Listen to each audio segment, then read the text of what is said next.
मृकंडे जी एक राजा थे। मृकंडे जी भगवान शिव की तपस्या किए कि हमारे यहाँ पुत्र नहीं है, इसलिए पुत्र हो जाए। भगवान शिव की तपस्या किए। तपस्या में भगवान शिव बोले कि 2 पुत्र हैं हमारे पास। एक पुत्र है जो बहुत दिनों तक जिएगा, मूर्ख हो जाएगा और बहुत दिन तक जिएगा, चोरी भी करेगा, कुछ भी करेगा। लेकिन एक कम जीवित रहेगा। एक पुत्र 5 साल का है जो अच्छा होगा, होनहार होगा, विद्वान होगा, माता पिता की सेवा करेगा। 2 पुत्र हैं, कौन सा चाहिए? 100 वर्ष वाला चाहिए कि 5 वर्ष वाला? वो बोले कि 100 वर्ष में क्या करेंगे, जब वो बेकार हो जाएगा, बिगड़ जाएगा, ऐसे पुत्र क्या करेंगे? कम जीवित रहे पुत्र, अच्छा रहे, माता पिता का नाम रोशन करेगा, भगवान का भजन करेगा, भगवान का भक्त होगा, ऐसा पुत्र चाहिए। भगवान शिव बोले ठीक है, 5 वर्ष वाला पुत्र आपको दे देते हैं। वो होशियार होगा, विद्वान होगा, सबकी सेवा करेगा और भगवान का भक्त होगा। मृकंडे के एक पुत्र हुआ जिनका नाम मार्कंडेय पड़ा।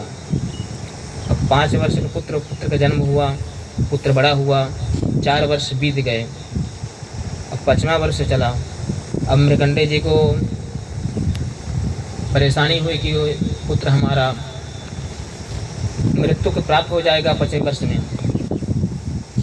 एक सज्जन से पूछे कि क्या उपाय किया जाए कि आयु बढ़ जाए या कि और ज़्यादा दिन जिए। एक ऋषि बोले कि प्रयागराज में जो कुंभ का मेला लगता है उसमें बहुत सारे ऋषि आते हैं, बहुत महात्मा आते हैं, उनको आप प्रणाम करवाओ।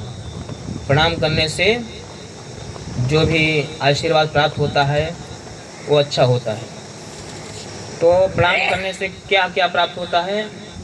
अभिवादन शीलस्य नित्य वृद्धो सेविनः चत्वारि तस्य वर्धन्ते आयुर्विद्या यशो बलम। प्रणाम करने से हमको 4 चीज़ें प्राप्त होती हैं, आयु, विद्या, यश और बल। तो चले गए मार्कंडेय जी प्रयागराज।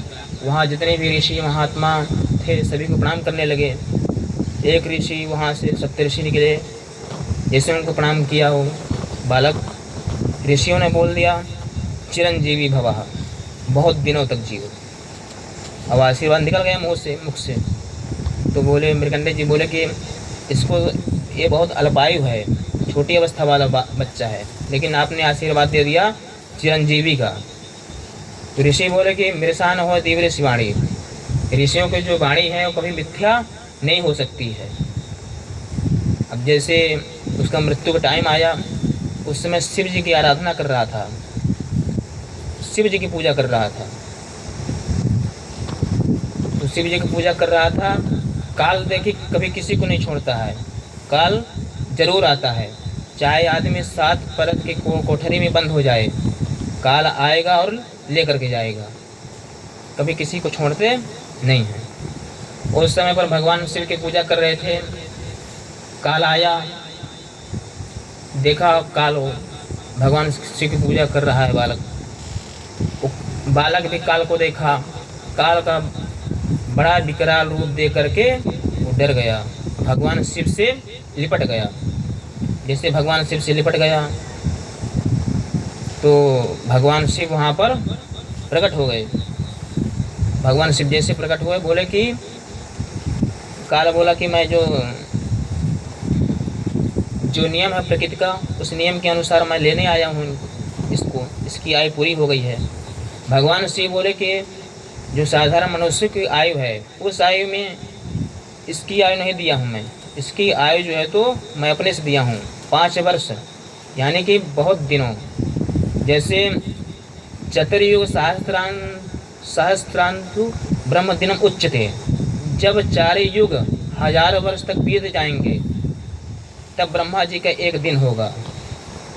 जैसे सतयुग की आयु 17,96,000 है, त्रेता की आयु 12,94,000 है, द्वापर की आयु 8,34,000 है, कलयुग की आयु 4,32,000 है, कि जब 1000 वर्ष तक बीत जाएंगे तब जाकर ब्रह्मा जी का एक दिन होगा। जब ऐसे ब्रह्मा जी की आयु कितनी है? 100 वर्ष। फिर विष्णु जी की आयु कितनी है? 50 वर्ष। शिव जी की आयु कितनी है? 45 मिनट। तो इस हिसाब से बोले कि जैसे सबका 100 वर्ष हो जाएगा सब मनुष्यों का, तब इसका जाकर के 5 वर्ष पूरा होगा। अभी तो इसकी 5 वर्ष पूरा नहीं हुआ, अभी काल वहाँ से चला गया। भारव मेट सकें त्रिपुरारी, काल के गति को कोई भी रोक सकते हैं तो भगवान शिव रोक सकते हैं, बाकी काल को कभी कोई रोक नहीं सकता है। तो यही कथा है इसमें।